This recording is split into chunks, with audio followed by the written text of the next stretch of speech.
Hi, I'm Jimmy Colefax, and this is The Story. Our guest today is human rights lawyer Sabrina Sharma, who's sharing her life journey. As we heard before the break, Sabrina's living in Fiji and has just met her future husband, Jonathan, who's a pastor. Now we'll find out what happens next and how her domineering Muslim father reacts to hearing this news. Once again, Sabrina is chatting with Eric Scatterbo and sharing about her new relationship. So you asked him if he was from the UK? No, actually, he was invited to. I didn't know at the time about where we would head up. I just thought, oh, okay, this is just another pastor of the area. He ordered his sandwich. He sat down in front of me, and then I picked up the accent, and I said, oh, where are you from? And he said, oh, I'm from Leicestershire in the UK, and I said, oh, well, I was born in Hampstead, London. And then I had to pop out. I had an engagement to go to, so I excused myself and left. But Jonathan and I got in touch because he was helping me get some of the ladies from his church to attend the conference that I was having at the other church. Mm-hmm. So after that, we sort of just kept in touch. And I found out that he'd been teaching at the Bible College for over 20 years. Well, sounds like he's ticking the boxes. Yes, absolutely. And and then came the time when Jonathan was very interested to marry me, and the Lord showed us that we were going to get married, but the hurdle was my father. Mm-hmm. Because as much as he's a prominent lawyer, he did not like any male around his daughter. I don't know most dads who do like men around. I think that's a common thing, yeah. So, and I think this was a cultural thing, but there were a lot of Indo-Fijian men dropping off their CVs into the firm for marriage proposals for me. Oh, really? And yes. And so, Dad was furious. He would, by the time the CV would come to him, he'd dash out going, I'm going to break your legs and I'm going to do this. You come back here. And he was just livid. So imagine. Oh, he didn't want anybody showing interest in his daughter. No. He was quite vocal about, even if we'd attend court together, we conducted a few cases together. Mm-hmm. If a male client or a male lawyer came up to speak to me, he'd sort of just come straight up, put his arm around me and glare at them. And I thought, I can't do this, Dad. Very protective. I know, but I thought I'm networking here, you don't have to do this. But no, he didn't have a bar of it. So by the time Jonathan and I wanted to get married, I thought, oh boy, this is not going to go down too well at all. Yeah. So I spoke to a friend of his and I said, this is the situation. What do we do? And it's one of his closest friends there. So his close friend to me said, Sabrina, I would not go and see your father about this on your own if I were you, because I have no doubts in my mind your father would hurt him. Oh. So I said, all right, what do I do? Because he's going to have to accept somebody in my life. Yeah. And how is your future husband feeling about this? I mean, well, his intentions were noble. He really wanted to go see my father. Yeah, but he still wants to live. And, yes, exactly. Catch-22. So. Right. Yeah. I want to marry you, but I do want to live. How do we do this? Yeah. So his best friend said, right, we're going to have to consult with his other friends. So Dad has a set of 5 friends he meets with regularly, and they bounce ideas off each other. They talk about life and their problems and things. And I'm glad he's got this strong network around him. Mm-hmm. So this friend of his happened to be a pundit who's a Hindu priest. And so Pundit said, I'm going to go meet with his other friends. Well, what is a pundit? A Hindu priest. Oh, okay. That's a word for a Hindu priest. Yes. It's called a pundit. Okay. I was thinking about a political commentator, a pundit. No, pundit. Pandit. Oh, okay. So he went and met with Dad's 4 other friends, and I think they met for an hour or so. And then they all hatched a plan because Dad was very hard to meet with in the office. So one of them rang Dad and he said, we have to meet you in the office. We need an appointment and it's something very important. So my father said, right, you can come to see me around my lunch hour. And so all 5 of them hopped into a car, went into my dad's office, locked his doors. They pretty much barricaded his doors so that no one could come in and he could not leave and just run from the conversation if he wanted to. Yeah. And he had a friend sitting beside him, a friend sitting on the other side, and the rest of them right in front of him. And they spoke to him about me, and they spoke to him about Jonathan. And one of them happened to know of Jonathan's works because Jonathan's also a prominent minister and lecturer of the Bible in Fiji. I mean, he's an invited guest speaker all over the world. He's trained pastors. So he's well known. And they sat there speaking to my father about this person. And my father was very, very quiet. They relayed this conversation to me, and they specifically asked me not to be there because they didn't know they how wanted my you to father would live. respond.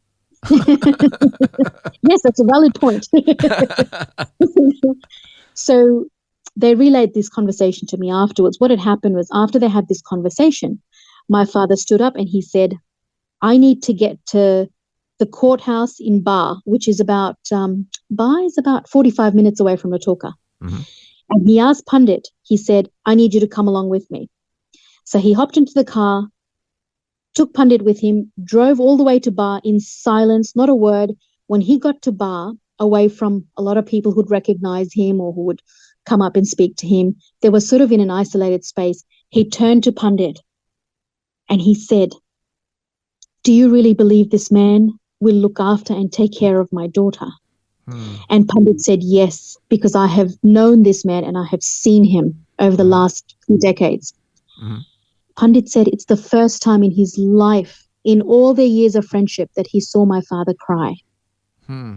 He's this, tough man who's always got his black sunglasses around, walks around with bodyguards and whatnot. And here he is crying in the car with Pundit about this man who's now going to look after his daughter. And he said, all right. He said, you can let Sabrina know that I'm going to be seeing her very soon. So a couple of days later, he called me into his office. I walked in. I just looked at his face and I just kept saying, I love you, Daddy. Nothing's going to change that. And he said, I know. He said, I'm happy if you want to go ahead with this. And I thought, what? Wow. I said, Dad, he's a church minister, a Bible college lecturer, Christian. He's ticking your boxes, but not his. Exactly.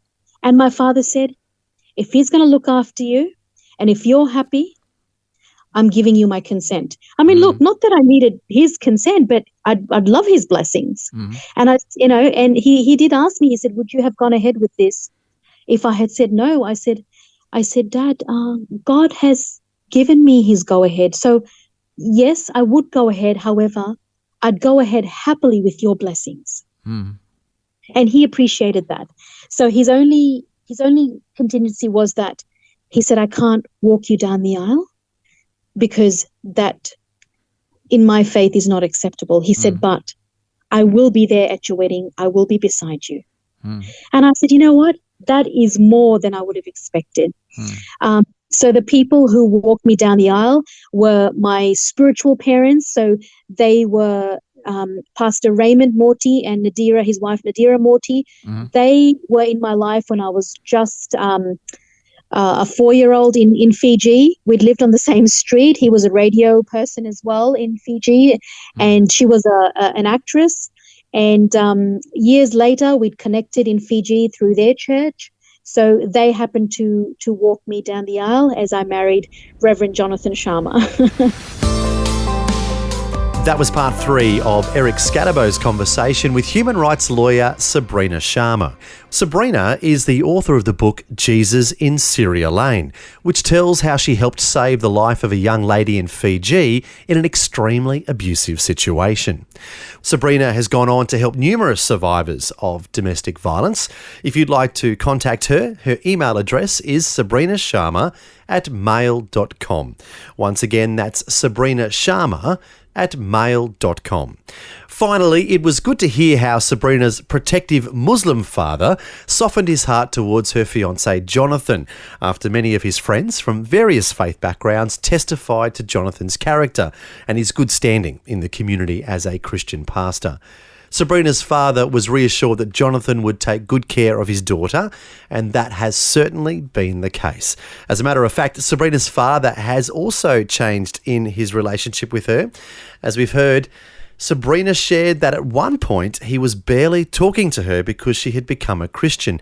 However, in an article in the Fiji Times, he is now quoted as saying the following: 42 years ago, I began my legal career in London with my precious baby daughter in my arms. Over the past 4 decades, I have achieved many milestones in my life, but being her father is by far my greatest achievement yet. She's become a champion of grace, compassion, and hard work. I could not be more proud of her. So it's great to hear about that relationship and how it's improved immensely. Also, Sabrina's father has many reasons to be proud. For her contribution to Fijian society, Sabrina has been awarded a Medal of the Order of Fiji. And she also received the United Kingdom's Lead 50/50 Award for International Champion of the Year in 2021. Well, thanks so much for joining us for part 3 of Sabrina's story. We invite you to join us again next time for part 4. Until then, I'm Jimmy Colefax, encouraging you to share your story with someone today. Next time on The Story. I give God the glory and I praise God for going through those difficult times, because if I hadn't, I would not perhaps been able to engage in the ministry or fully appreciate the ministry that He's giving me in my life now. And to be able to work with the women at the level that I have been able to. I mean, we've been able to work with the women in Fiji, help them off the streets, the domestic violence survivors. Human rights lawyer Sabrina Sharma joins us once again to share the next chapter in her life after she married a pastor and moved back to Australia from Fiji. Also, Sabrina will tell us how the Lord has used her to help numerous survivors of domestic violence. That's all coming up next time. The Story. Just another way Vision is helping you look to God daily.